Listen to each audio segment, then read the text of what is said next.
So, some of you have been here long enough to know Marley, our rescue, Mr. Marley Lunchbox, the sweetest, softest, most anxious little soul I have ever loved with every particle of my being.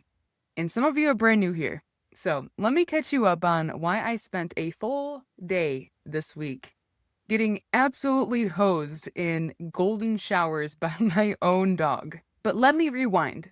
I'm going to spare you the full saga. I already wrote about it once. If you want the full, ugly, but beautiful thing, it is right down in the description show notes for the link for the previous episode. Well, I think it's just an article because I wasn't recording it back then. But yeah, you can still read it. It's called What My Rescue Dog Submissive Pissing Taught Me About Nervous System Regulation. You're in for a treat. But the short version is that the first few months with Marley were very rough. Something about me, my energy, my movement, who knows, set off his submissive urination. And I mean, set it off. There was one weekend where I was literally sitting on the kitchen floor crying, phone in one hand, straight up begging the vet to medicate both of us just to get to Monday.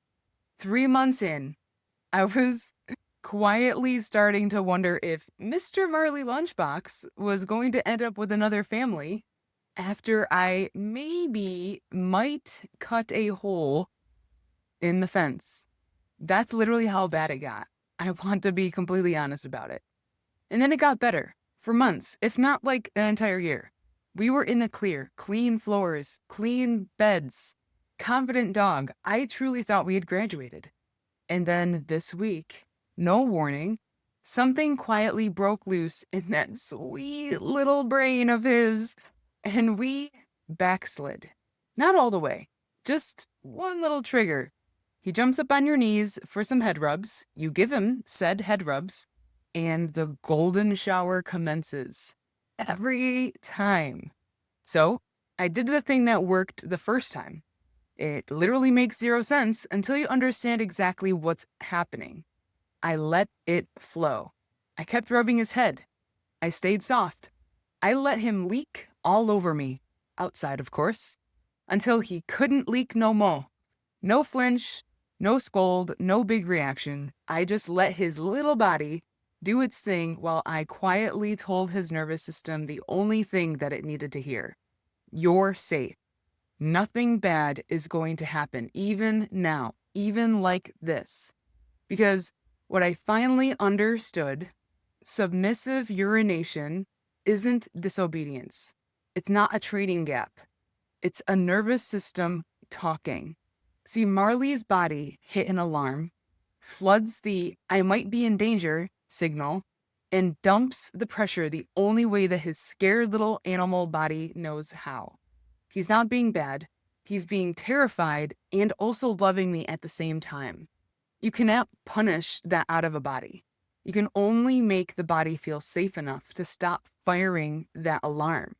And every time he pees on me and nothing bad happens, no yelling, no cold shoulder, just head rubs, his system logs one more piece of evidence that this is safe, that I am safe. And that's how confidence gets built. Not from control, from safety repeated. Now, here's where I need you to stop reading this like it's only about a dog, because your nervous system runs the exact same program. You, the overachiever that you are, the racing brain and the 2 a.m. spiral and the I'll rest when it's done with the body that literally cannot sit still in a quiet room. That's not a discipline problem. That's not you being lazy or dramatic or feeling behind. That's a nervous system stuck in threat, dumping pressure the only way that it knows how. And what do we do with it? We try to discipline our way out of it. We try to hustle harder, optimize harder, white knuckle our way through it. We clamp down on the alarm and call it drive. But you can't grind your way out of the dysregulated nervous system. You can't logic a scared body into feeling safe. Marley didn't calm down because I was firmer with him. He calmed down because I gave him safety over and over and over until his baseline moved from danger to okay. Same program as you. Rest isn't the reward at the end. It's the signal. And when you actually rest and the ceiling doesn't collapse and cave in, the emails don't detonate, the whole thing continues to stand, your body logs that as evidence that you can stand down, that nothing bad is happening here. That's one rep. That's how the nervous system begins to learn that it's safe. It's real confidence, the kind that lives in your body, not the kind that you have to continuously talk yourself into to try to convince yourself that you're safe. See, rest is the rebellion, but it's also the head rub. It's the thing that tells your terrified, loyal, overworked nervous system that you're safe now, that you can finally stop bracing. So this week's practice is going to be let it flow. Next time the alarm hits, the racing, the tight chest, the urge to need to do something, try this instead of clamping down. I want you to first catch it, name it, even say it out loud if you can. Oh, there's that pressure that I recognize so frequently. Don't pose any judgment to it because you're not broken. Your body just hit that alarm. And then stop trying to shut it off. This is the backwards one. The clamping down is what actually keeps it stuck. You're not trying to fix it. So send one safety signal. You can have your feet on the floor, hand on your chest, one long exhale, longer than the inhale. Whatever tells your system, I'm here. We're not in danger. I just don't recommend any golden showers on anyone. And then let it move.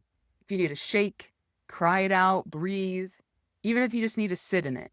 Let it run until it can't run no more. Because you're not fixing it. You're not finishing it. You're just noticing what didn't happen. The ceiling didn't cave in. You didn't die. Nothing bad happened. You just think of that meme. But did you die? That's the rep. That's the evidence. That's how your body learns that it's safe. And that's how confidence actually gets built. Not from a pep talk, from proof.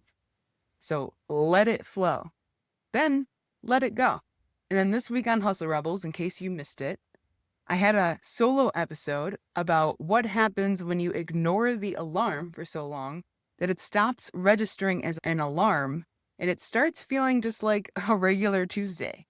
I tell the story of pushing through pain until my leg went dead while climbing a ladder in the middle of a fire because pushing through was the only setting that I had. And I also call out the trap I watch burned out overachievers fall into constantly, believing that the only way out is to quit the job, end the relationship, blow your entire whole life up.